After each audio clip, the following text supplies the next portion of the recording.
RWBY Volume 6 is a far more biting critique of the series than anything I could write. It comes out of the gates strong, in medias res, because, you know, they can't all be winners, right? We'd already started playing with time a little bit in the first episode by kicking things off with a fight and then jumping back to the train station. Telling your story out of order shouldn't be used like a marketing gimmick to make it seem less boring than it actually is. Throwing some action in your audience's face to disguise the fact that your story actually starts on an exposition dump accompanied by some establishing shots of a setting our heroes won't be interacting with. There's a lot more to this report than I'm willing to say in this letter. Or worse, an exposition dump accompanied by our heroes sitting around on couches being talked at. The relic of knowledge Certainly doesn't come off like a betrayal when those things are unceremoniously thrust upon us. Was it intentional to have the flashback? It was. We wanted to start Volume 6 with this forward momentum of, like, they're already on the trip, they're already going. No, see? You gotta start off with the positive stuff. It's like a promise of forward momentum. We did not want to start off episode 1 with just a whole bunch of talking like we may have done in past volumes. Not actual momentum. But much like the show, I'm getting ahead of myself. The sooner you can get your audience invested, the better. So Thread is a powerful tool that can... Hey, how did that clip get in there? Okay, let me just, There we go. So Thread is a powerful tool that can establish conflict early on.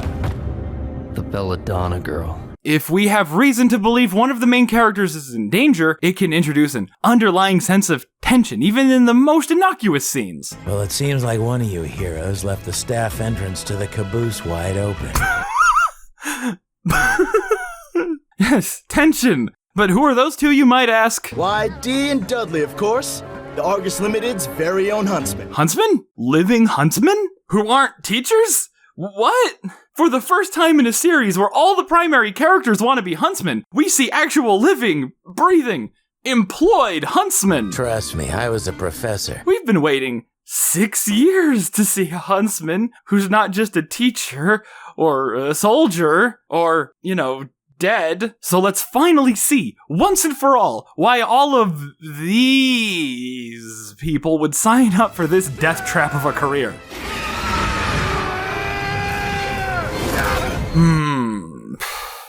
We've shown some good huntsmen and huntresses. We gotta show some of the duds, so to speak. I think it's weird. No. Shameful. I think it's shameful that the director of this show, who also writes it, is somehow under the impression that we've seen huntsmen before these guys. Like, considering the obviously deliberate lengths they've gone to avoid ever showing us huntsmen. Seriously, like, a splinter group of the wealthiest people in Mistral can't afford to have one hang out in their town. He's gonna go talk to the mayor about seeing if they can get a huntsman to come in because he thinks something bad's about to happen, but he gonna be too late. Like, it would help, but it doesn't make or break the episode, it's like, it's unnecessary information. Or have, you know, this guy kill every able-bodied huntsman off-screen? Or the, you know, oh, you're gonna be shadowing a huntsman, but psych, it's actually just your history teacher. It's unfortunate that all the mystique that's supposed to tie the audience to the motivation of the main characters effectively comes from one guy who, you know, doesn't, strictly speaking, do the thing anymore. It's a weird 8-ball to put the show behind, because, well, let's be honest, these characters don't have anything going on in their personal lives, especially now, which I'm convinced is the biggest problem and possibly the main appeal of Fate of the World as a conflict. It's completely character neutral. Shepard. They have to be Rex. alive to have a vested interest in seeing things not go poorly. They'd be able to change the world. So there's like a fine line you have to walk between only having to focus on the characters and not actually needing to bother at all. I don't think you appreciate the trouble I went through to leave Atlas. Suck it up! It's not about you! Hey guys, remember that amazing moment where one of the main characters had to choose between doing the thing that would save the world and, still doing that exact same thing but whining about it a little first? The story just writes itself! Very poorly. And why does a train station even offer rides to a different continent? RWBY Volume 6 repeatedly emphasizes the most base-level theme of the entire work. And if you've seen this volume, you already know where I'm going with this. Apathy. Lack of consequences. This theme is reinforced at almost every juncture. Sun confesses to Blake that he's like the worst team leader ever. But is that even relevant? Everything he's ever tried has gone his way. He made a plan to hook up with Blake after this much knowledge of the situation that went swimmingly. I knew you would look better without the bow. He tracked down the White Fang through uncannily perfect moon logic and stopped a huge heist because of it. He talked his way into the main character's squad and infiltrated a White Fang recruitment rally. His team made it to the final round of the Vital Festival tournament. He stopped a political assassination and a bombing attempt. From the outside looking in, we understand that he's a bad leader, surviving off of the because plot nature of the story told by writers who don't understand cause and effect. But why does he think that? He's batting 1,000 on crackpot theories. The lack of negative consequences for his negligence somehow came full circle to a lack of positive consequences for his successes. Their misunderstanding of what character development is so warped that they skipped the most relevant step on the way up and down. Seeing you reunited with the rest of Team RWBY really made me realize something. Seeing Blake reunite with Team RWBY, he's the one who did that! Hey, you remember that thing I did? It sure made me reconsider all the other things I've did that always worked out for me and even saved a bunch of lives. You know, if I were a more attentive team leader, I wouldn't have been in Menagerie to bother you into randomly discovering Ilia's plot to kill your parents. And then they'd have died.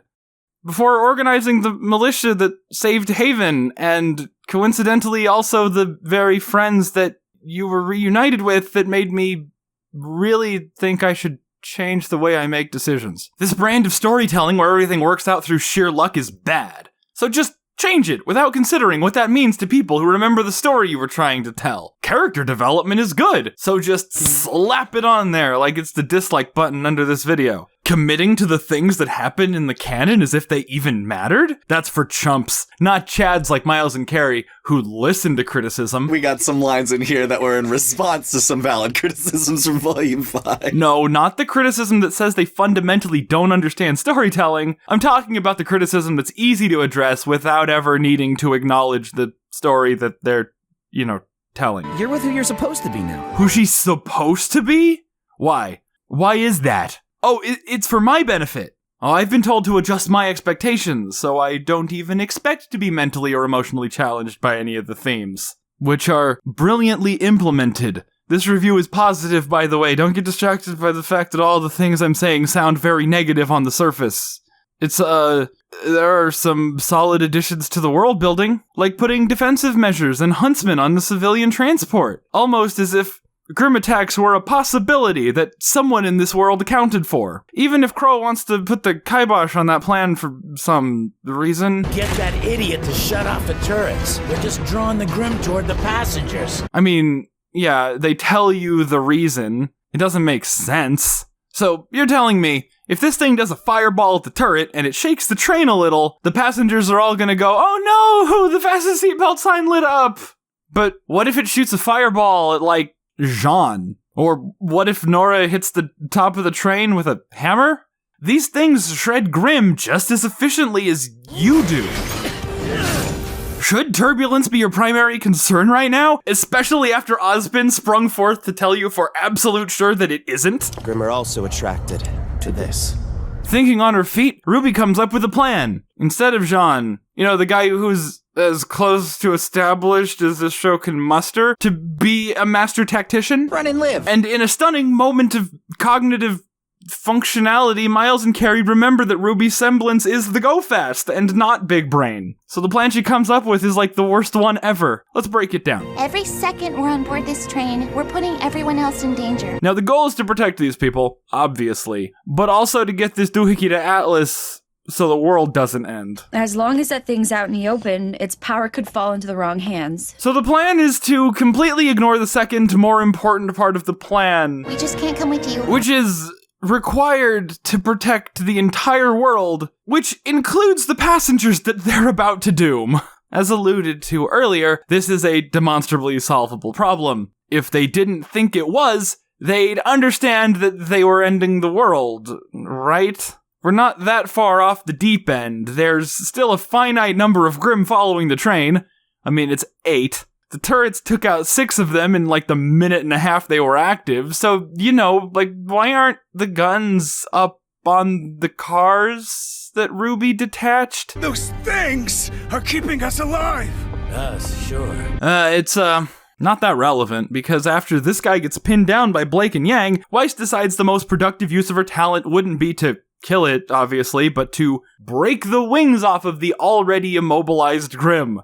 Because I guess in the first episode, teamwork is more important than completing the objective. Everyone's gotta get those licks in like a Pokemon team that needs leveling up. Could you at least pretend you're doing something important?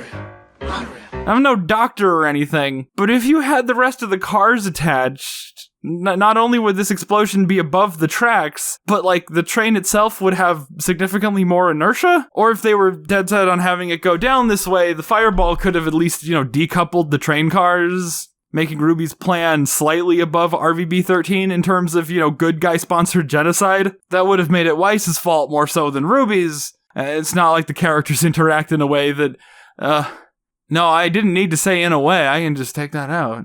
So here we are at the end of episode 1 with the bad luck guy who attracts Grimm, and a kid who is slowly and tragically losing his bodily autonomy, and a magic 8-ball that also attracts Grimm. Oh, and how could I forget about that? I don't know, Yang. Ask the writers how they forgot about it. It was like the most important thing in the world 4 whole minutes ago, but then it just stopped. The fact that this information got revealed never stopped being important, but the actual information has conveniently excused itself from the proceedings. This line, Grimm are also attracted to this, only exists to change the plot from that one Aerosmith song to that one Red Hot Chili Peppers song. This thing doesn't attract another Grimm. Not when they're walking around with it, not when they're sitting around with it, not when they activate it.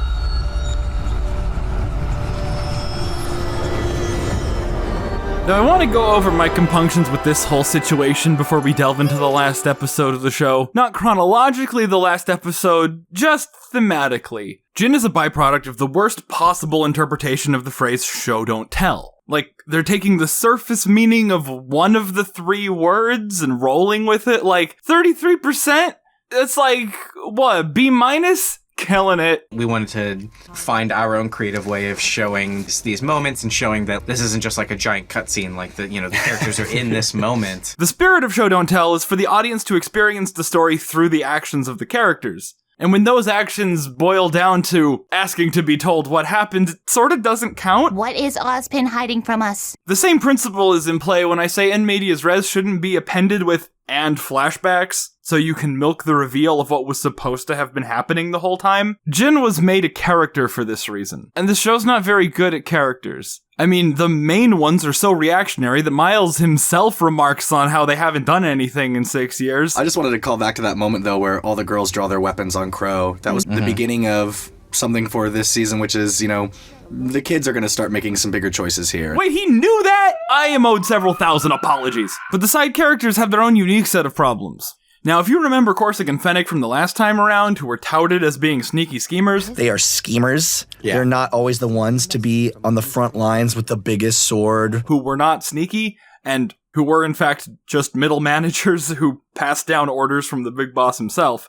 Or Vernal, who was, also supposed to be sneaky. This is another small thing we did with Vernal. We try to obviously show that she, also very importantly, stealthy. Like, she enters several scenes without a huge commotion. But exploded onto the scene by shouting and raining down lightning everywhere. Enough! There are more of those same problems this volume. Like Little Miss Malachite, who could, totally fight everybody, but just doesn't want to. This is a strong character that could fight, but chooses not to because she's positioned herself in a way that where she doesn't have to. She's surrounded by people that will happily fight for her. Like, they not only misunderstand conveying information to the audience, but they're also confused about, the concept of things taking time. It's always fun coming up with little side characters that make the world feel more lived in. She runs a crime syndicate. She's an expert fighter. She raised 2 daughters who thought the best way to learn from her would be to move to a different continent and become lackeys of an incompetent version of her. Little Miss is their mother, and they went off to go live in Vale and learn the ways of being a bad person from Mommy Dearest. So maybe she didn't raise her daughters very well.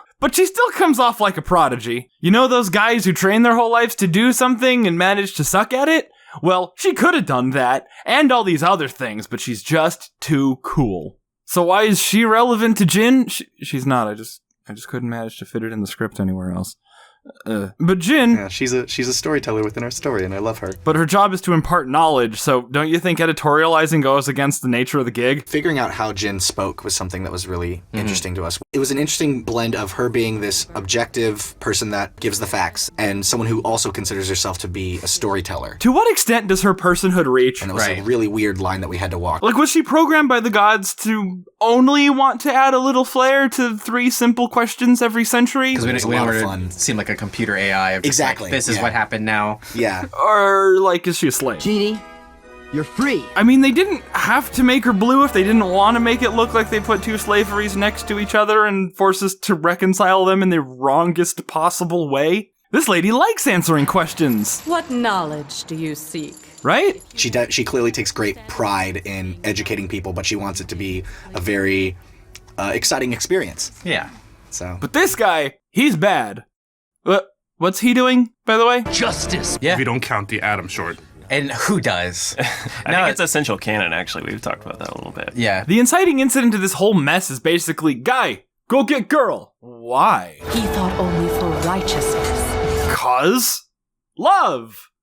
Why? Dunno. But one is coded evil for some reason. Our main antagonist. But they're the one trying to accomplish something sympathetic. You said we needed to bring humanity together. In order to do that, we have to spread our word and destroy those who will deny it. And the other honestly should have died a while ago, but didn't because nepotism. Did we skip to chapter 12? So it's like a thematic parallel? So they just wrote the same thing twice. Jesus. This story is an interesting addition to the RWBY canon. Apparently, it was one of the first things they wrote. There still to this day exists a Word doc file labeled The Trials and Tribulations of Salem the Witch, and it was one of the first text files that we ever wrote for RWBY. And while some of the writing problems inherent to the rest of the show are there in spades, like Salem being the girl who desired but one thing, freedom. But lacking the motivation or agency to fly down from this window because that's something she knows how to do. I mean, they demonstrate her using magic, and using magic offensively, and you can't combine a damsel in distress with a strong, independent woman who don't need no man. Those are like mutually exclusive archetypes, and it makes her seem lazy. Like, Ozma, close the door on the way out. No, don't leave a crack. Oh, God, fine, I'll do it myself. Might as well leave while I'm up. But some of the other ones come off as intentional, because after Cue Walt Disney music, and Oz is dead. we get actual writing. Well, okay, not actual writing. It's basically all delivered through voiceover, but we get a demonstration of the understanding of the theory of what actual writing would look like if it had been executed. Salem acts on her motivation to achieve a goal specific to her character, and other characters, with their own personality flaws, interact in a way that exacerbate the situation in a way that sort of resembles a functional story.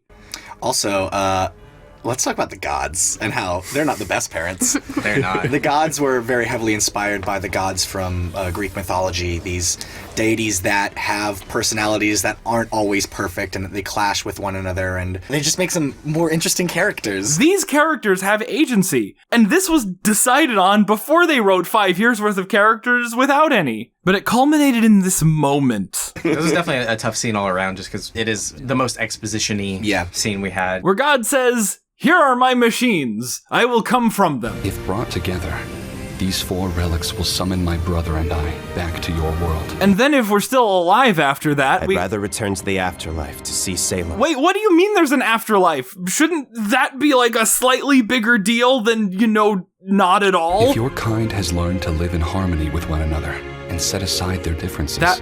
That was never your problem, though. Humanity was united. That's precisely why they were wiped out. The hearts of men are easily swayed. Was that supposed to be another lie from the God of Light to save face? Because just a minute ago he said, I'm afraid a tragedy has befallen your home at the hands of my brother. But he was on board with it. This planet was a beautiful experiment. We just saw them have a disagreement. They fight with one another and we know how that would go down. Please, tell me your name.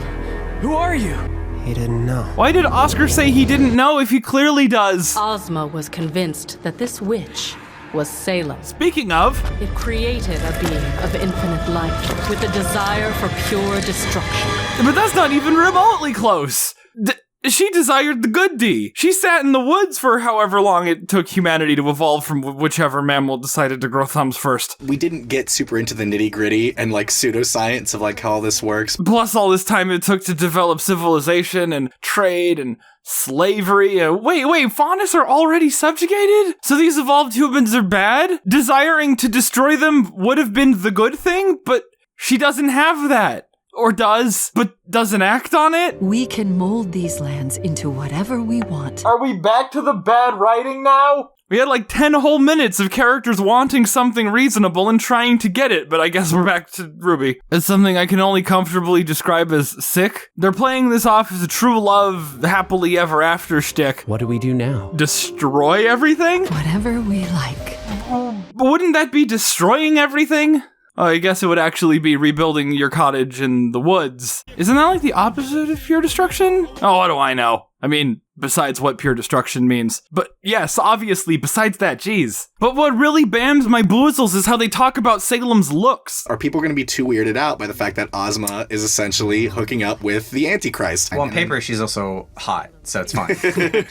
I got really worried that she actually looked too spooky, and so you and I talked about it and decided to make one minor change, which I think made a world of difference, which was to remove the veins. And I think that one change helps so much. She almost looks more like a porcelain China doll or something, as opposed to horrible evil. After going out of their way to write this in the script. Call it magic, or call it something stronger. But not strong enough to overcome some weird face veins. Salem, fearing Ozma would reject her, blamed the end of the world on the gods. But the gods, Ozma, still unsure of where the truth lay. Why wouldn't he be sure if the only story he'd ever heard was corroborated by his wife and literal God? He had found happiness, but humanity seemed more divided than ever before.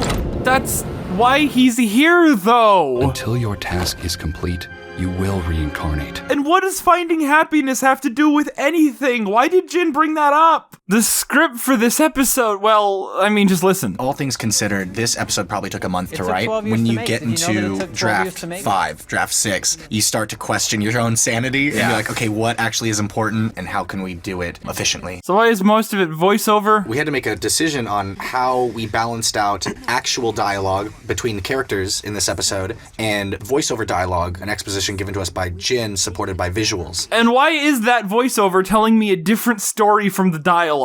And it should go without saying that this dichotomy wouldn't have been brilliantly implemented if it didn't imitate the aesthetic presentation. We're able to do a lot of the cool vault-like effects. I don't know if you guys noticed. I was just about to bring that up. From Volume 5. I like that it only affects them, but it doesn't affect RWBY or Oscar. Yeah, they weren't there. And then Miles swings in on a rope or something like, thanks for saying that, Carrie. I'm about to contradict it. We were really adamant about making sure that we could convey the idea that our characters are here experiencing this in the moment with these characters. And it's not the only time that happens. In episode 2, they go from... I feel like there's a lot of new practices that we put in this year that really helped solidify the look. At the end, when it's supposed to look like an anime, needs to be hair chunk. So with Jin, we kind of separated out more to let y'all do more with it. And it looks really nice and flowy. I think we should keep doing that. Yeah, I agree. And I get that they're chasing technology to keep making the show look some vague definition of better year after year, but they really should weigh that against consistent, well-considered style. Anyway, after some stuff happens and hey, look, silver eyes. And no, not the bad color calibration ones. I mean the real ones. I didn't realize that the children had silver eyes. Whenever we're animating them. Jin just gives up the whole game. How do I destroy Salem? You can't.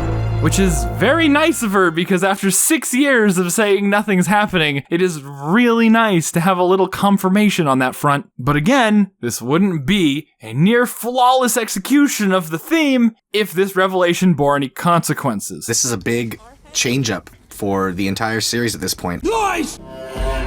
Deceptions! No, there's a lot to unpack, so bear with me. Everyone's furious with Ozpin for not having a plan, but it's not like there's someone else with a plan that they should have been acting on. We spent the whole of Volume 5 farting up those sheets. There is no beating Salem. So the hierarchy of qualification didn't really change. Everybody just got scrunched closer together. Ozpin hides himself away, which is fine because he wasn't helping.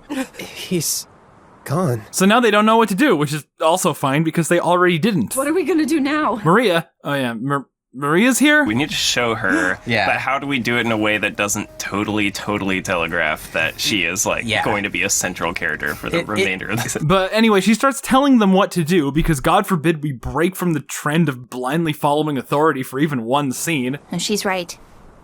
Come on. Now we're the literally blind leading the figuratively blind, except that luckily for everyone, she has a magic be in the right place at the right time power. Reflexes. That's not me poking fun at the bad writing for once. That's actually, something I'll do later. Fortunately, we have sweet old Lady Maria here to kind of break some things up. And this was kind of the audience's first look in her taking action and actually kind of understanding what to do in this situation. But not before we inception down another level to another repetition of what we just saw happen. I'm still coming to terms with the fact that this is humanity's second time around. So this huge earth-shattering revelation that failed to change anything, even the context of what they're doing, continues to fail to change anything. RWBY hands Oscar the Cane from Citizen Kane. Why would he want this? Here's this physical personification of all the things you're struggling with. Here you go. Why do you think he would want it? You want this, right? Why, Miss Purity? Can you not put 0 and -1 together and maybe surmise that he might not want to hold on to the constant reminder that he's going to lose his autonomy to an immortal charlatan? You're your own person. Which is precisely why I'm handing you the one constant in the artist formerly known as Ozpin's existence. Don't lie to him, RWBY. We're better than that. Thanks for pointing that out, Crow. It's not like it was painfully obvious based on the literality of what just happened. RWBY is horrible at everything except for the go fast. Especially every form of communication with another person. Nope. This moment had such a reasonably acceptable build-up. Oscar was actually struggling against the unknowable force that's been manipulating him since he was introduced into the series. And now he's just like, thanks, I'll carry this, I guess. So the prism that changes how you view the story as a whole amounted to Shannon McCormick going a couple episodes without getting any lines. Because remember, again, I'll keep reminding you, brilliance, positive review, masterful execution, all that jazz. We subtly drift into basically the 2 best episodes of the show. So our heroes get back into a house as if nothing was learned from the utter failure that was Volume 5. Oh, okay, they're in another house. Like, how many episodes are they going to be in this for? The promise of forward momentum snatched out from under us like a thing that gets snatched out from under a person. There's a good chance we'll get there before this letter does, but... First, by kneecapping the pace, by virtue of the writers going, if we actually get to Argus right away, we'll have to write a plot, so let's not do that. Let's open on this vague promise of cool fights to push the verbal exposition dumps back a couple episodes, and then do something stupid that gets retconned anyway, and then something that results in Ozpin going away temporarily, of course. Walk through the woods and then enter a house. Now we have carte blanche to run out the clock. But did what I just say sound familiar to anyone else? Let's open on this vague promise of cool fights to push the verbal exposition dumps back a couple episodes, and then do something stupid that gets retconned anyway. And then something that results in Ozpin going away temporarily, of course. Walk through the woods and then enter a house. Like, did we just go back through the whole series? Like, we're getting to this point physically, thematically, and emotionally, having gained nothing, and having some things taken away from us. We revealed the thing that we didn't actually think would be a reveal at the end of Volume 5. Yeah. For a second time. And is this like some rip on the previous volumes? At the very least, the characters are experiencing real emotions. There's dread in the air. And dead in the beds. We recognized that at this point in the volume, it really made sense for our characters to be going through a low point, and we wanted to give them some space to start talking about some issues they were struggling with internally. And by introducing a mystery before all of that, it helps these, what are generally walkie-talkie scenes, by introducing a layer of tension that is just always there. The hopelessness of the literal situation and the metatextual aspects of what we just saw are weighing down on everyone, audience and characters alike. They even give up on pushing their prized ship for a nanosecond to let these characters sit in a world and a story where they have nothing and never did, and then the future. It's very bleak and still, We're gonna head out early tomorrow. See you soon. There's a woman telling us exposition about the past. RWBY is openly mocked. The last thing you'll catch me doing is letting some kid tell me what to do. Kick your butts? Sure. The world is conspiring against them. I'm starting to think the universe just doesn't want us getting to Atlas. There's a longing to give up, which leads into stuff, for lack of a better word. We signed up to try and save the world. They can't give up. I've railed against that already. That's what you get for choosing to write a story where the fate of the world is at stake. Why are we even going to Atlas? We have to. Why?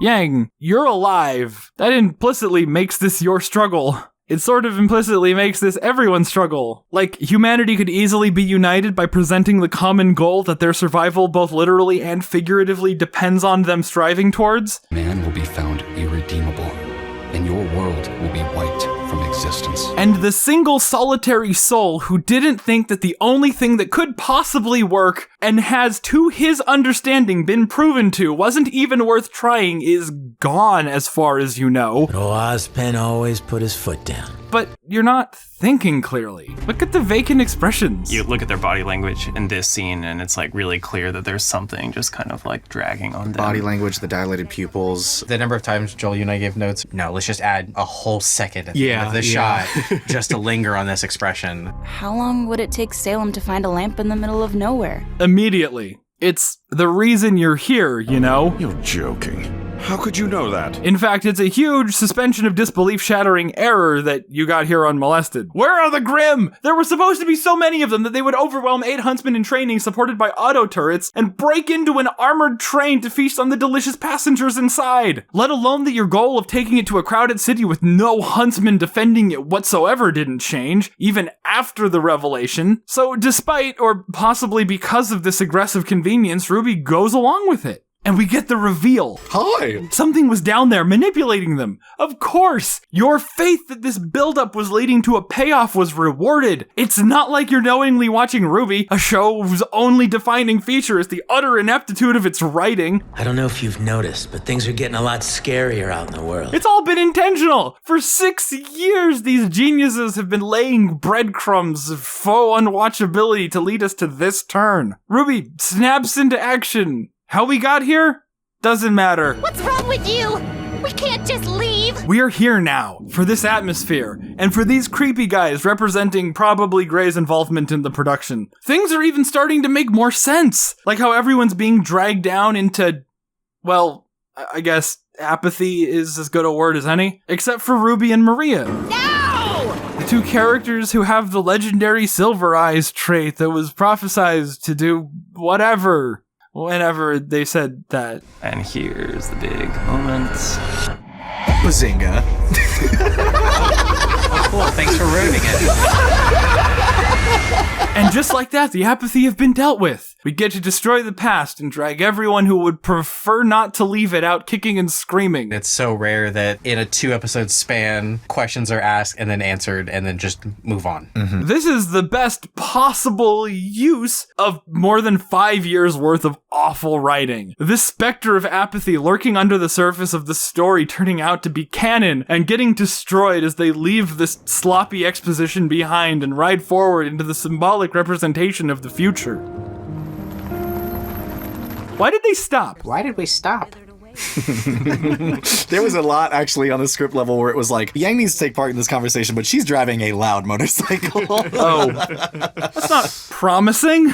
Yang needs to take part in this conversation, despite having something very important to do and the newfound motivation for it. That was the idea of the apathy. They were super heavily inspired by one of my favorite short stories, which is Bartleby the Scrivener. Wait, was apathy even a problem with the rest of the show? I mean, all the characters wanted to do stuff, it's just that hardly any of it got shown. And the parts that ended up getting screen time were typically irrelevant outside Volume 4, which can be summed up as, just wait till we get to Mistral. And the payoff to that, of course, was, oh, I'm sorry, I meant when. Now that I think about it, Bartleby's issue was never apathy. His whole gimmick was how he preferred not to. There's this phrase that we keep coming back to in that story. I would prefer not to.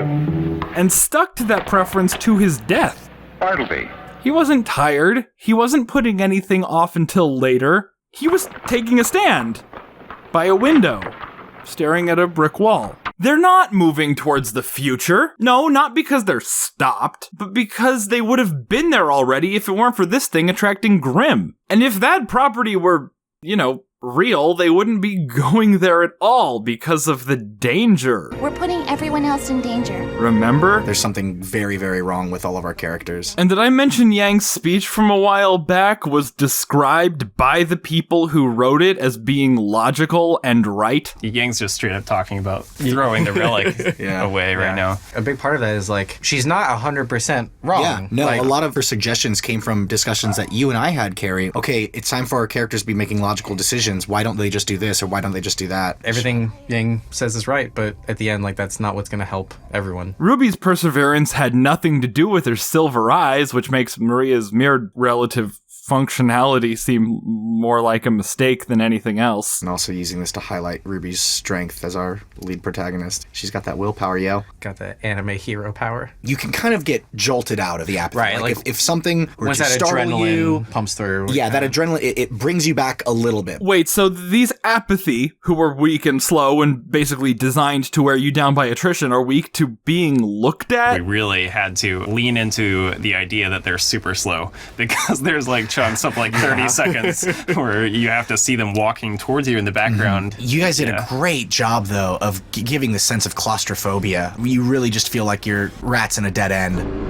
It's fine. There's the panic here and trying to escape. Oscar being like, yo, what? Yeah. And this wasn't Oscar being under the apathy's thrall. He was just confused about being in a rush to leave. That means Maria didn't tell him what was going on? He watched her jump down the well and was just like, yeah, it do be like that sometimes.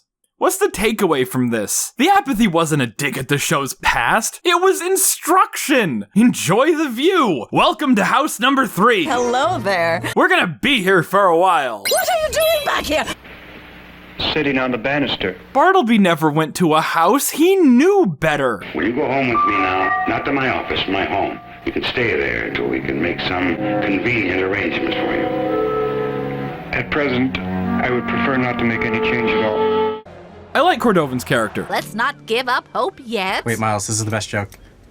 Maybe she's dead. And that's a Carrie Shawcross original. As a lady who's been promoted out of the way, she's free to have fun and chew the scenery without breaking Atlas's coding as a nightmare state. Cordo was intentionally stationed here because she's a bit of a nuisance to the rest of the people in Atlas. The uniqueness carries through to the camera moves around this gate. It's a nice touch, and it kind of keeps the comedy up, which actually services 2 fun little juxtapositions. We're sort of forced to associate Cordovan with the only lively scene in the volume, right in the middle of 2 different world-ending desperations. And of course, she hits you with the friends of questionable character.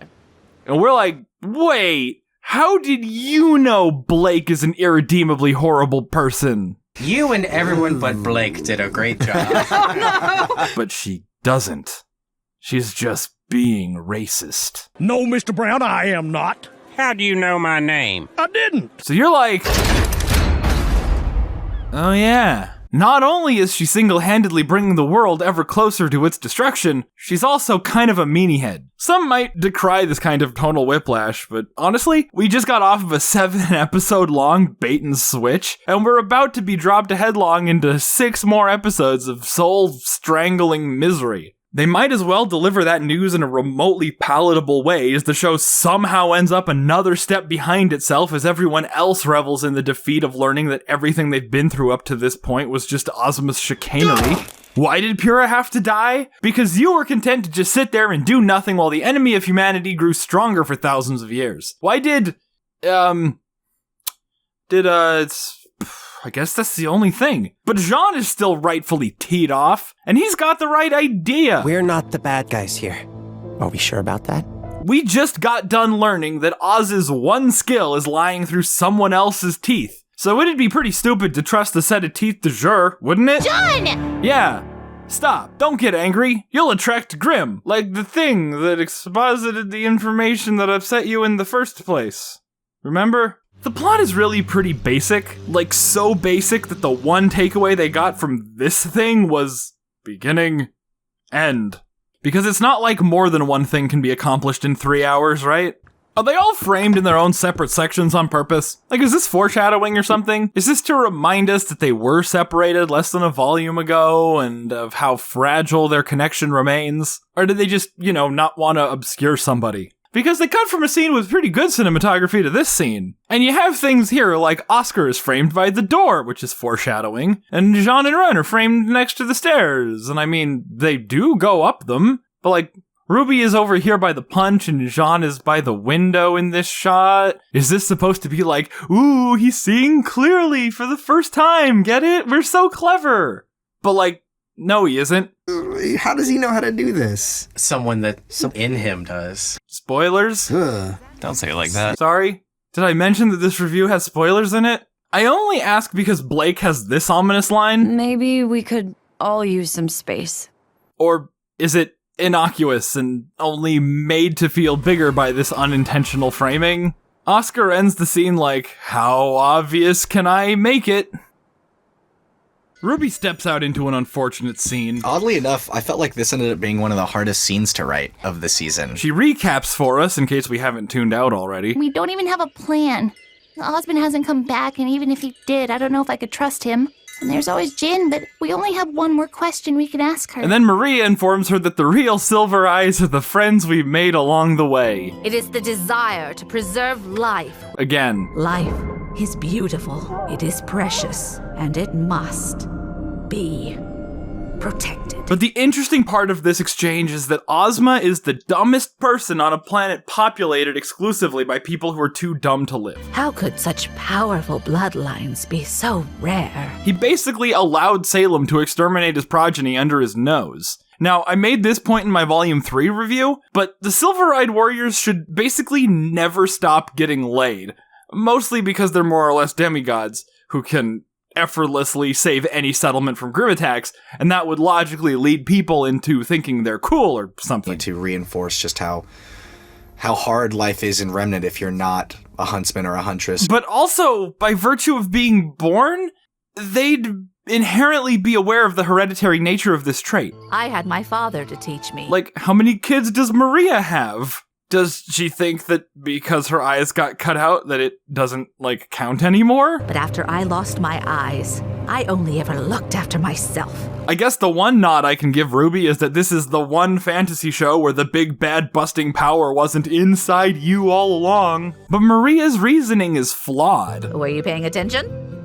My boy Mad glowed up. He comes out of full sparkles. His eyes are literally obscured in this shot. Everybody kept double checking, do you want to recam them? What do you want to do? And when they do show them, his eyes are absolutely not the same color as RWBY's. And didn't Miles and Carrie literally say this? Maria effectively being colorblind. So how would she know?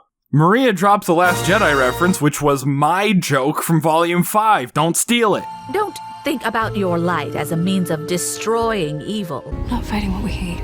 Ren, talk to me. We're gonna win this war, not by fighting what we hate, but as a way to protect the people of Remnant. Saving what we love. But by saving what we love. Ren, never, ever talk to me again. And then we get a mixed message, which is par for the course, but whatever. It reacted to Cinder. Perhaps there was something that you just weren't seeing? There was. It was the squid. We know that. And we also know what's really up. And so does Raven. Aura can't protect your arm. It's grim. But given the reality of the situation, why does RWBY think it reacted to Cinder specifically? And then the episode ends with an excuse to walk around the block, I guess. It's Oscar. He's missing. Which they didn't need to do because Oscar was just gonna come back anyway. Nearly 2 days. 12 hours. The lack of consequences are real here. Saffron's like, yeah, I know your job is important, but don't do it. I know your mission is important. You could stay in Mistral, get your licenses at Haven, and come back to Argus. And Jean responds with, I know the only person who was forcing us to keep this to ourselves was only doing it to save his own skin, and he's not even here anymore, and even if he was, I wouldn't care, but I'm still gonna do the obviously bad thing anyway. It's not that simple. Saffron implies there aren't enough, if any, huntsmen in Argus, which is weird because they're screening a movie about the fall of Beacon, which, I mean, everybody blames Atlas for. The entire world is ready to put a knife to our throats. And this is a city with a lot of Atlesian influence. I don't have a good reason to believe these two things are related, but like you would think that capitalizing on a tragedy and antagonizing the military force that's protecting you when you don't have any other options is a bad idea. The very safety of Argus are all gifts from the glorious kingdom of Atlas. I mostly just don't want you to forget how bad the world building is. You're talking about like the crowd characters? And like, No. I know. Nobody cares about looking for Oscar. As soon as Saffron turns the corner, Nora's like, I'm gonna get coffee, you want some? Hey, there's a cafe over there. Why don't we get something to warm up? And then Jean gets distracted by a shiny thing and meets the red-haired woman. Yeah. We'll never confirm anything because it's fun to Yeah. not. But it's also obvious. Pyrrha never got the chance to graduate, but she was a huntress. Yeah, I mean, she did all the huntress things. She was a teacher to Jean. She went solo against her training for literally no reason, and she died. She ticked all 3 of the boxes. But that's not what I care about. Jean gets some ill-deserved absolution from this. Thank you. Which is weird, because it's not even like he needed it. He never blamed himself for, literally being the one who directly caused Pyrrha to die. He blamed Cinder for that. To take so many lives, and then come here and rub it in our faces like it's something to be proud of. I'm gonna make you pay for what you did. I mean, for killing her, sure, it's not a bad reason, but she wouldn't have had the means to kill her if Jean had, held his shield in front of this arrow like he was supposed to do. If you'd like to help, you can stand guard here. And she wouldn't have had the opportunity to kill her if he had called Glinda, Ironwood, Crow, like he was supposed to do. So he got the conclusion to a character arc that he didn't have, that wouldn't have been a satisfying conclusion anyway. As it stands, we get, this woman exists. Okay, bye. That was a fun little diversion from nothing, because they just Uno reversed the last episode, and hey, how did he get combat gear? They made such a big deal about him not having any money in Volume 4, and it's not like he ever left the house in Volume 5 to, earn any. No one outside of this room knows that I've paired with Oscar, and I think it may be best to keep it that way. Where'd he get the combat gear? Crow knows what's up. I'm glad you kids worked out, whatever all that was. Jean's plan is to get an airship. We steal an Atlas airship. Because he saw an airship above the monument to his greatest failure. There was the idea to put in the airship behind Pyrrha, as if, while looking up at her, it was what spawned the idea to look to the Atlas airship. Yeah, it's a nice little breadcrumb. Crow's like, it's not something we can just fight our way out of. It's like, geez, I wonder what they're gonna end up doing for the last 4 episodes. And RWBY gives her most unfortunate leader speech since Volume 1. Oz hasn't been here to tell us what to do, but we still managed to get this far anyway. Ozpin, the guy who told us to go to Atlas, we must get the lib to Atlas, hasn't been here to tell us what to do since shortly after we left for Atlas. And yet, we still managed to get marginally closer to Atlas in that time. Oz kind of locking himself away and no longer serving as a mentor, who at this point couldn't even potentially be trusted. This major plot point exists in the commentary, but not the script. We've been in bad situations before, and we didn't need an adult to come save us or tell us what to do. And it's definitely not like anyone significantly older than us saved all of our lives yesterday by telling me exactly what to do. And yeah, I know Maria said she's hard of hearing, but come on, she's right there and you're shouting. We just did it our way. Yeah, by blindly following instructions, especially Maria's the other day when she saved all our lives by telling us exactly what to do. Fortunately, we have sweet old lady Maria here to kind of break some things up. This was kind of our the audience's first look in her taking action and actually kind of understanding what to do in the situation. And she's right. We just kind of passed over, but that was my favorite fight of the volume, Jean versus the wall. I can never tell if Carrie's joking because, that sounds like the kind of thing that would be a joke, but I legitimately agree with it because it's impactful and emotionally motivated and it makes sense. The choreography isn't complicated, but that can backfire on them. The only other fight this volume that's in contention for best of anything is Cinder versus Neo. That one looks nice, it's cathartic, the hat reveal is sick. Cinder remembers that she has superpowers and Neo is like, Right. But listening to the reasoning behind this is hilarious. Here's a crazy fun fact. Neo wasn't originally planned to be in this volume. It would really make Cinder's storyline a lot more interesting, and also we thought it would be really cool if she could have someone from the past that she could team up with that has RWBY on their bad list, and that's when we realized, oh, Neo's the perfect character. You're like, oh, right, the main character doesn't do anything. How did this happen? We're smarter than this. Apparently not. Come on, guys, we have like 14 hours of show. She must have done something. Neo. Yeah, that's right, Neo. I didn't kill your boss. If you want revenge, take it up with Little Red. And how does Cinder even know that RWBY had something to do with Torchwick's death? Like, at what point would she have gotten that information? All the Cinder and Neo scenes raise unnecessary questions. Like, is this the vault? How did they get in there? We had a conversation of like, how did they get back into that vault? Cinder used like a fireball and held Neo because she's so tiny. Yeah. And then just blasted him out. Exactly. Wait, so we're just supposed to accept that they did it and it was probably really cute and be okay with the fact that we didn't get to see that? They have their ways. Also, shut up. Nah, they made it back in. They climbed. That's how they bonded so much. Yeah. The door is closed. In fact, it's just straight up gone. So they could have sealed the relic away in there and washed their hands of this nonsense? That was always an option? What, if the door to Wonkyland is gone, what did coming here accomplish? If Neo needed proof so badly they had to return to the scene of the crime, wouldn't not finding any there be sort of a deal breaker? How did Neo communicate to Cinder whatever information would necessitate them coming here? You're not the only one who wants RWBY dead, but unfortunately, Salem does not feel the same way. If she's already going so far behind Salem's back to betray her, why not also lie to her? And if there's something stopping Cinder from lying about it, whether that be her inability to lie convincingly, or Salem magic literally preventing it, what's stopping Salem from finding out that she orchestrated the hit?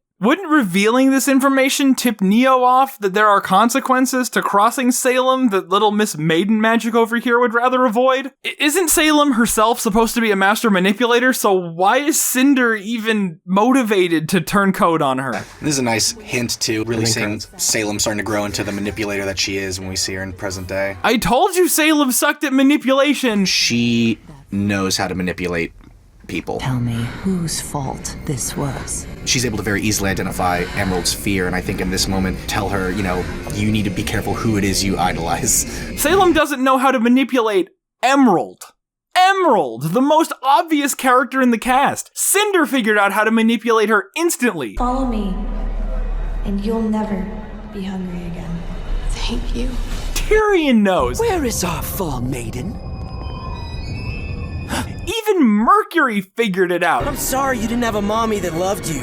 And this fight was also kind of lame because that was the framing device for this criticism. Salem tries to threaten the guy who can't feel pain with little grabby hands that are gonna tickle his scrot like he's about to come down with a terminal case of the Elmos. The path to your desires is only found through me. Well, I mean, for Tyrion, probably. But Emerald desires Cinder, and Hazel desires killing Ozpin, which, I mean, makes working with Salem sort of counterproductive. I mean, Salem did sort of orchestrate Ozpin's death in a way that didn't involve him at all, and is now throwing Cinder to the wolves, so that's like half your party right there. And why did Cinder even need to work with Little Miss in the first place if she has a Grimm inside her that should be attracted to this relic? The other fights in this volume are just straight up disgusting. Now, the one in episode 7 wouldn't be so bad if everything but the actual exchange of blows was different. As a normal 4-on-1 fight, it looks pretty nice. It's short and sweet, the principal weapon showcase is pretty clever, and the end is brutal and pays off something that was established. But this isn't some contextless demo reel. It's supposed to be part of a contiguous story, and, well, this is RWBY, so what did you expect? This fight had to be short. Fights are hard, they're expensive, they take time. It would have to be a short fight. And that sounds like as good a reason as any, until you realize they're saying this over another fight that's happening immediately before the one they're insisting had to be short. So these people are basically the Cinder, Emerald, and Mercury of 60 some odd years ago, and they're looking for silver-eyed warriors to kill.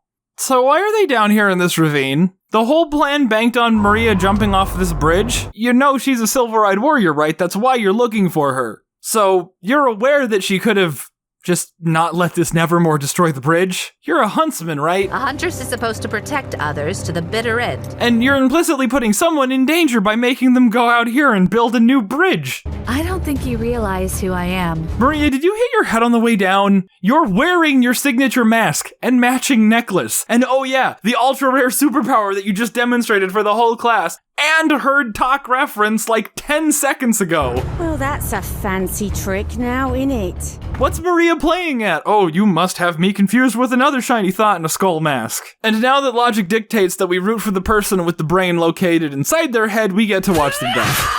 Talk's semblance is 60 seconds of invulnerability. Someone who helped lead the fight animation confirmed this. And I mean, okay, but that's the same thing that regular aura does before it's depleted anyway. Most of the fights last longer than 60 seconds, so this isn't a very special power. But let me lay down this hypothetical for you. If you hacked the game so that you take no damage, and your only objective is to win the fight before PvP Watchdog bans your account, would you play defensively? Would you rely on spacing and attrition tactics? I mean, you might, I don't know your life, but a smart person wouldn't. This fight would have played out identically if Talk's aura could sustain this one hit.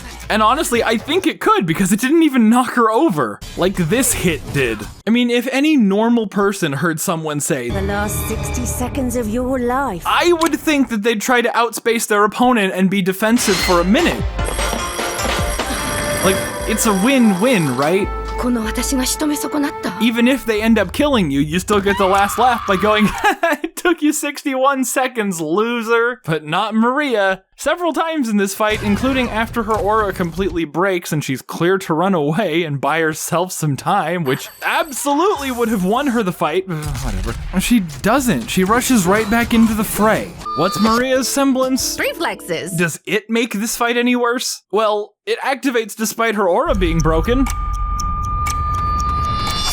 So there's something. Her semblance can basically be summed up as, Have you ever felt like you were being watched without knowing that someone was there? Oh wait, that's just how normal aura was described in Volume 1. I owe my life to my training and my semblance. Is that actually true, though? After I lost my eyes, I only ever looked after myself. But like, your semblance greatly reduces the importance of being able to see.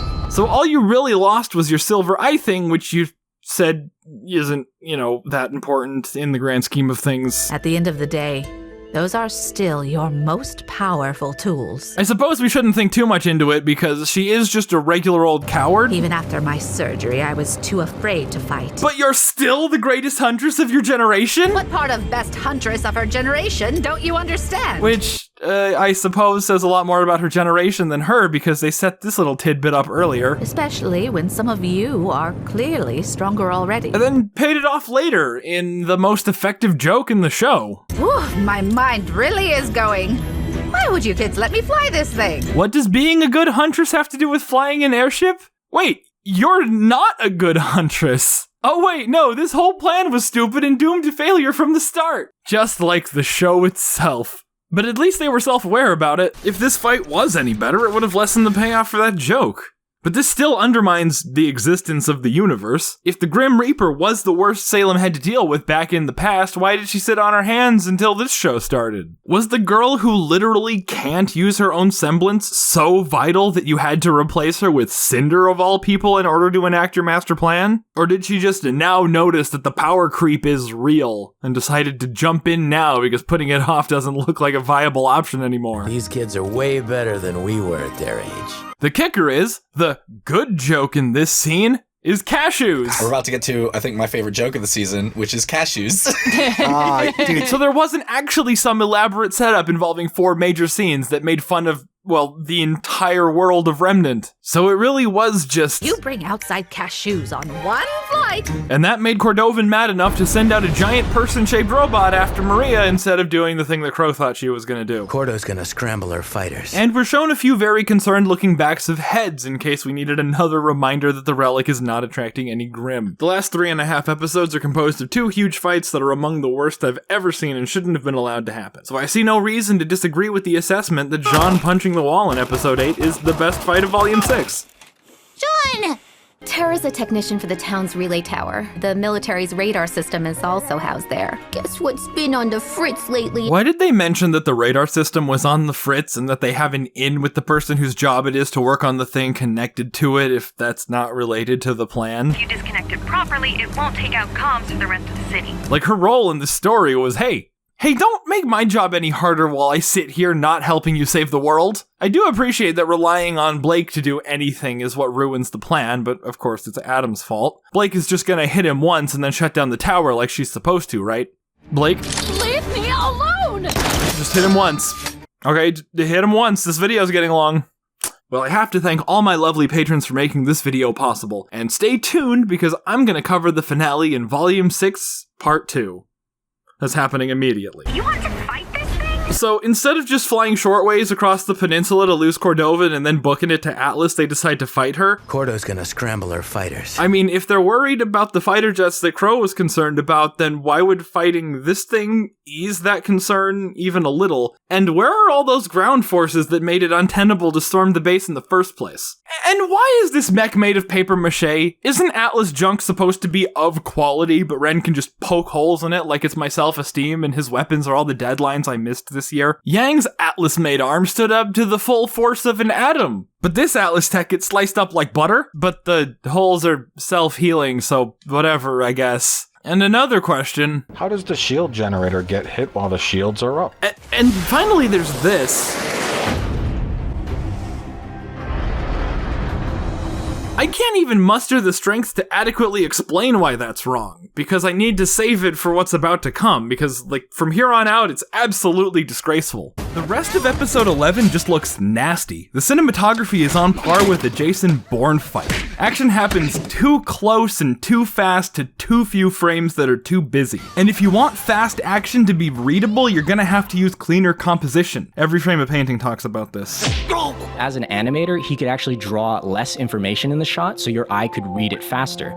You can actually see someone like Wes Anderson doing this in live action. And the colors are a mess too. Look at the palette they have to deal with and what they chose to set it against. I'm not even saying it's impossible to use a palette like this well, it's just that they didn't. Almost every shot in the forest is plagued with vague, blotchy, high-contrast shapes that de-emphasize the already sloppy motion. And it's also not like the best colorist in the world could fix something like this. So we finally got Blake's coat off. Like, he missed. We can see the whiff. And even if he didn't, how did... look, I'm no physicist, but that's not how momentum works. The camera's not doing them any favors either. It's kinda just there, lazily tracking some arbitrary point between the characters. I'm reminded of Volume 3's Crow and Winter fight, which also suffered from the cameras being zoomed in way too close, but at least the characters and camera followed the offensive party, giving the audience more clean information, which is something they even managed to get right earlier this episode. This was one of my favorite shots of this fight. And I appreciate that they were under intense time crunch. I think this whole thing was done by John Yang in a very short amount of time. But just zooming out some of these shots would have made them 1,000,000 times better. But I guess 1,000,000 times 0 is still 0, so maybe leaving them was the more economical call? I don't know. I like the return of like using Ember Celica to like boost around the battlefield. We're trying to show she's getting smarter. How is she getting smarter if she's going back to doing something she used to do and never actually stopped doing despite how bad it backfired for her? You were predictable. Blake disarms Adam at the beginning of this skirmish, winning the battle, and she knows this. He absorbs energy through his sword, stores it up, and then sends it back when he's ready. Thank you, Blake. We just realized that like Blake really never would have had a reason to talk to Yang about this, so we had to make sure we got it across. Really? You set up a romance for these two, but it's like, what, not the type of romance where they communicate? I mean, Yang did. First, you have to sit down and listen to what I have to say. But that was like, what, not in the cards for Blake? It's not like talking about her past or her feelings and randomly describing people are things that she's been established to do. They are the personification of this word. But, yeah, it doesn't matter. She gives the sword right back. Much like the Maria fight from earlier in the volume, the quote-unquote good guys in the scene don't seem to have any self-preservation instinct. Or clue what's going on. I don't think you realize who I am. Adam understands the value of disarming his opponent. So does Yang. No! Why did they undermine the moment by making it a repetition of something that happened in the last episode? I may not be faster, but I'm smarter. Yang! What do you mean you're smarter? This is the thing they tried and failed to set up in the commentary earlier. She just had better reflexes. And, like, her arm was, like, physically strong enough to not get cut by the sword when she caught it. So are you claiming superior intellect because you would have remembered that Adam watched this arm block his big sword attack earlier in the fight? Was this a bash at Miles? I'm not good at a lot of memory-related things. It's really, really bad. But being smart isn't having a good memory. It's also, Adam, you just saw her aura break. So take the shotgun off your hip, you know, the one that you know is there, and shoot her. Or if you would prefer. Yang, you just watched his aura break. Use your arm that is a gun to shoot him. I started blasting. Bang! Bang! But they screwed it up. Not that that's new for the RWBY team, but they make Adam way too sympathetic for how he's being portrayed. I mean, portrayed in this one specific instance. I wouldn't have to be doing this if you just behaved! In the grand scheme of things, he's like the only noble character in the show because he's the only person who's trying to deal with the whole, you know, Controversial labor forces? issue. Sienna was like, punched them a little, I guess. I was one of the first to suggest violence where violence was necessary. Gira and the rest of the cast, for that matter, or Uncle Tom is all get out. There is strength in forgiveness. Torchwick was like, sure, slavery is bad, but what's in it for me? You and I all have a common enemy. The ones in control. And Adam is over here like, guys, maybe supporting the people who are benefiting from our oppression isn't exactly incentivizing them to change their ways. We offer faunas the exact same wages given to the rest of our mining staff. Their argument's completely invalid right out of the gate. We've tried peaceful protests for decades and it didn't work, so maybe at some point we have to admit that self-defense is justifiable. You're all freaks! What, you watched this hit squad try to murder us for driving and we're the freaks? Well, you animals passed through the wrong town! Seriously, guys, where's even a shadow of a doubt that the humans' ideology and peace aren't mutually exclusive? What you want is impossible! We've been in cages since the dawn of civilization. Please, guys, they're unambiguously evil and I am the only one who seems to care. Why am I being demonized? All I want is you, Blake. Oh yeah, his horrible taste in women. I forgot. Wait, why did he drop his mask? If he has his mask, did he go back and get it before he climbed up this tree? The timeline is complicated. Okay, it's end. Oh man, I messed this up. End of volume 5. Wait, no. What? I'll come back to this. I already forgot it. Oh, whatever. But, you know, he's a creepy #nice guy. Behave! He's emotionally manipulative. What, do you want me to just abandon our cause? Like your parents? So you can't show that he was abused because that throws a wrench in the whole it's okay when Blake does it shtick. And can I just say how great it is that Adam's eyebrow is brown? Like, all that red in his hair is just full edgy boy status. Like, yeah, he would get red highlights, wouldn't he? This also weakens the theory that Adam is gaslighting Blake. It seems like a no-brainer given all the times he absolutely does. I just get scared when it feels like you don't believe in me anymore. He's not a mentally or emotionally healthy person. But in order to gaslight her, he can't be honest here. Why did you have to come into my life and ruin everything? You stalked me across Anima! If her actions legitimately drove him to this, You didn't leave scars. You just left me alone. he isn't trying to make her, like, question her own reality. He's getting revenge. I let you go once already, Blake.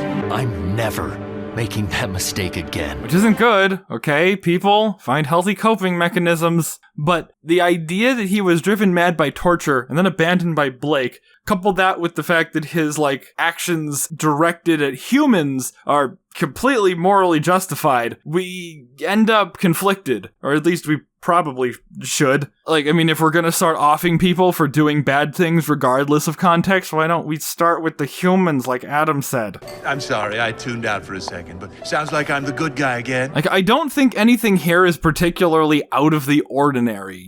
But he describes her exact situation with Blake. You know, she made a promise to me once. that she'd always be at my side, and look how well she's kept it. And she disregards it. She kind of turns it around on him. Did she make that promise to you? Or to the person you were pretending to be? And his response? So I just wasn't good enough for you. Like, I know I can't have my cake and eat it too. I can't go around saying, oh, Miles and Carrie are big dumb idiots who can't write dialogue. If you're watching the commentary before you watch the season, you're doing it right. Hey, no, it's better to hear us. And then take this scene at face value? But you're selfish! You're delusional. They're clearly trying very hard in their big dumb idiot way to code Adam as evil. Bring her to me alive, but not before you've slaughtered her family. Adam's like an imaginary fake thing that's like so over the top that it's comical. So over the top in both directions that it's impossible to take seriously. But on the other hand, Yang is an emotionally vulnerable girl who opens up about her trauma to a girl who takes that information and yeets away into the sea, knowing full well that she'd be opening up old wounds and new ones and leaving her at very real risk of future ones. The only reason that Yang is alive right now is because Adam forgot he said this. Starting with her. When Yang's real friends and family step up to help her get over this hang-up, Blake comes back and tries to expound her value through exploiting Yang's physical mutilation. You don't have to do that. I don't know what you're talking about. Twice! I'll protect you. I told you it was an accident. What? What? Was it? This wasn't the first time. But those are all mistakes that Blake made because she's trying too hard. She was trying hard here. She was trying hard when she left everybody because she thought it would be better for everyone. Why did she leave you? That question. Why? It was all I thought about. I feel like she's always trying to do what she thinks is best. I'm sorry that happened to you, and I understand what you're trying to tell me. She tries so hard all the time. Blake swears she'll keep this promise. I'm not gonna break my promise. I swear. Which is a meme if I ever heard one. It's a promise. You can't double it. The fact that you think you can stack extra ones is super telling about how trustworthy you are. The conclusion of their arcs shouldn't be hooking up. And apparently that isn't even what this is. It's also the season of the Bumblebee. You know, maybe. We'll see. Somebody was like, can you just confirm? That's the thing that's like, wait and see. Watch the show. Yeah, it wasn't confirmed. Why is it always Bumblebee? I feel like this piece is like a meme by now. So, what was it for? Offing the guy who got completely obsoleted last volume? So we could keep the far more unique and interesting villain Cinder around instead? I honestly don't know how to segue back to this, and I'm a little upset that I have to, because it was a bait and switch. Not even one that gets like hand wave or played off. It's just not mentioned. It didn't affect the airship in the slightest. And then they crash for an unrelated reason. Wow, that's illegal. They retconned the cliffhanger so they could deliver verbal exposition that undermined the leader's ability to make a plan. Oscar, that's brilliant. Those are all bad things. We've done it. We've collapsed into the singularity of bad writing. It's just like the Adam fight, you know? The important thing happens once, and it didn't matter, and then it happens again, and they just win the fight instantly. In the commentary, they talk about having to cut a 14th episode. We talked about before how, like, there was originally another episode, but we, made the call earlier and to just kind of to park it there, and I'm really happy we did. But at no point do they mention that 11 and 12 were beat-for-beat copies of each other. Like, Adam tries to insult Blake. Can you do anything besides run? You knew you couldn't win 2-on-1 at Haven. What makes you so sure you can win now? Wait, what? Dude, she beat you 1-on-1 at Haven. Why would you bring that up? Naruto ran away from that fight. You acknowledge it in this volume. You folded the moment you got sass from the Belladonna girl. Like, what? Like... But I've waited so long for you to be away from them. Adam beats her up and scares Yang. He whinges about his ex. Even seeing you! No one hurt me quite like you. Yang blocks a big attack. Adam gets disarmed. The inappropriate touching. These episodes are the same. Our time was wasted. They point out something stupid about the mech that doesn't end up mattering. Somebody gets hit really hard. The airship probably goes down, but doesn't. That's right. The ship crashing for unrelated reasons doesn't even matter. It just starts up again after... We just like cut to the maximum amount of reaction. Look. Reaction. You know, if it's pointing at you, you can also point back at it. RWBY, you're a sniper, you should know this. You didn't have to jump in there, and nothing about anything you did wasn't stupid. All forces! Converge on my position and eliminate these pests as one! Everyone on board! We're making a run for it. Especially if making a run for it was always an option. What is that line? There are no consequences for anything in this episode. It's a good thing they still have that giant robot. Oh, wait. Team RWBY done messed up. Or did Cordo mess up? Who messed up? The gods. The tension is so unbearably false. We're getting slammed by hostiles out here. Where is Cordovan? Does it really matter where Cordovan is if she's not able to take out flying targets? She would only be useful against a big one, and it's not focused on the airships.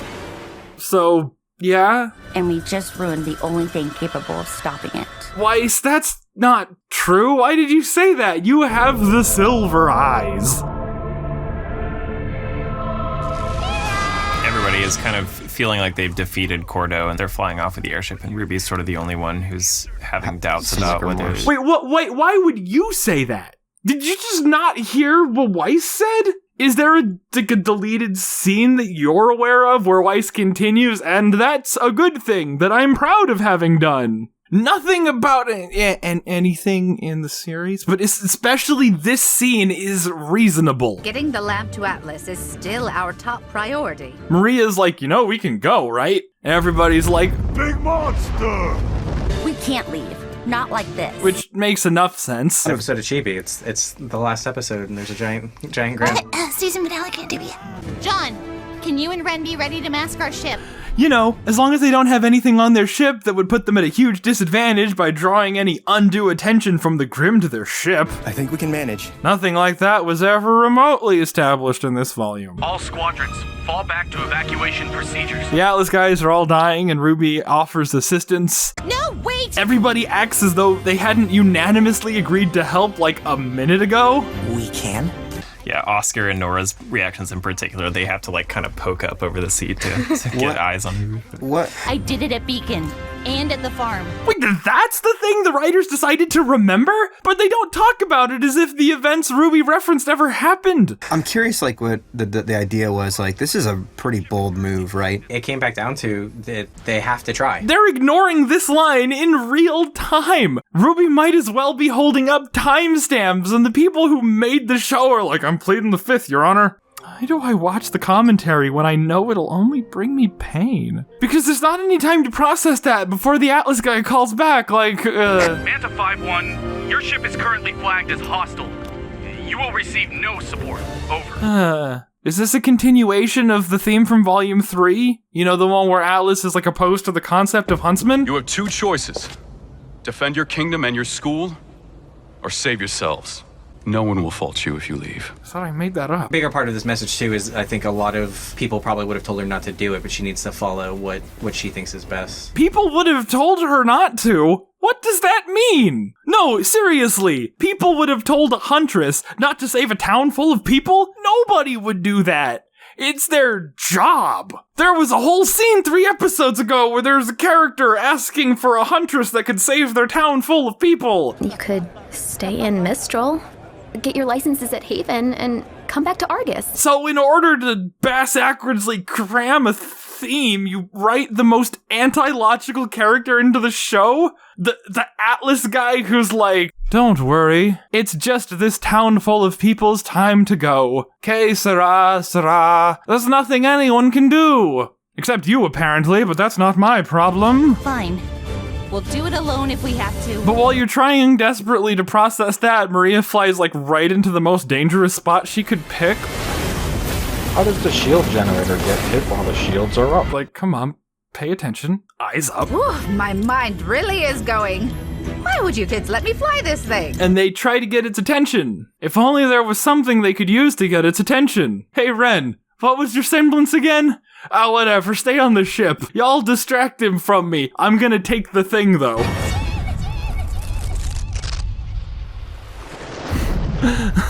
Does this being clever make it worth it? I'm sorry. No, why would you ask that? They forgot what this thing did 4 minutes after establishing that it was the most dangerous thing in the world, but remembered that it stopped time when it was activated? Nothing about this is okay. I would love to see like some fanfic of some like the darkest timeline where they all leave and go elsewhere and what the Leviathan actually does to this town. Brosif, buddy boy, pal, friendo. They stalled it for like a hot minute before Cordovan unbroke her mech through the power of whatever the opposite of friendship is. Yeah, she's a racist. Well, okay, I was trying to beat around the bush there, but yeah, she's totally wearing a racist flag. We solved racism, is what you're saying. A set piece fight that spanned 2 episodes added less than 2 minutes of stoppage time to the final battle. The fight was kind of like needed to get over. Yeah. It just needed to be done. Cordovan just gives up fighting them, so in the end it's the same as if the plan had worked out in the first place, and for some reason Salem thinks the solution to whatever problem she has is to give these things wings. This all could have happened in episode 10. This all could have happened in episode 8. This all could have happened in episode 2, because Ozpin is still there. We're gonna crash! Stay calm. It's going to be okay. He's still there, he's still coded as a good guy, and even if he wasn't, they're still just blindly doing exactly what he wanted without questioning it. What was Yang's arc in Volume 5? You need to question everything. She didn't have one. If RWBY sticks around, then I will too. Okay, fine. What did they say Yang's arc was supposed to be in the commentary? This idea of don't just take what people tell you at face value. Why would that... Hold on. Why would that matter if it wasn't a canon part of the show? It's because it's a show, okay? Shows are supposed to have parts in them. They're not telling a story. They're not building a world. They're not developing characters. They're producing filler. And yeah, some of that filler might resonate thematically with the rest of it. Turn off your lights and just look for the glow. I'm so glad that we failed to get the apathy in the earlier volumes because it fits so perfectly into where our characters are mentally and emotionally in Volume 6. But in order for that to have been the payoff, they would have had to create the whole show. All I see is wasted energy. And all of its flaws. You assume knowledge will free you of this. Intentionally to culminate in the middle scene of an arc about how bad the rest of the show was and will continue to be. Despite an uncharacteristically high amount of things undergoing some approximation of happening, they really did manage to turn the team around 360 degrees. Everybody's in the same place that they were at the end of last volume in all ways except position. This is definitely a learning season. Yes, but learning in the most superficial possible sense of the word. As in obtaining information, but not interpreting it or being able to apply it. Oh, what, Crow stopped drinking? We were excited to finally begin exploring Crow's alcoholism other than your typical like anime drunk guy joke. Yeah. And yeah, this is obviously the emotional kickoff for a lot of the problems that he struggles with throughout the season. Enjoy your withdrawals there, buddy. But really rack your brain about this one. His drinking never cost them anything. He was drunk. He's always drunk. That's the issue with nothing mattering. To bring this full circle... You weren't half bad yourself today, Crow. You see Maria finally giving Crow some begrudging respect. Why change if what you've been doing has always worked out for you? That's kinda lucky, if you ask me. And some people are just born unlucky. Thanks for watching to the end, and thanks to all of my lovely patrons for making this possible. If you want to become one of them, you'll also get into the fantastic Tundra Discord server. Please, it's chilly in here. We need the company. Bring blankets.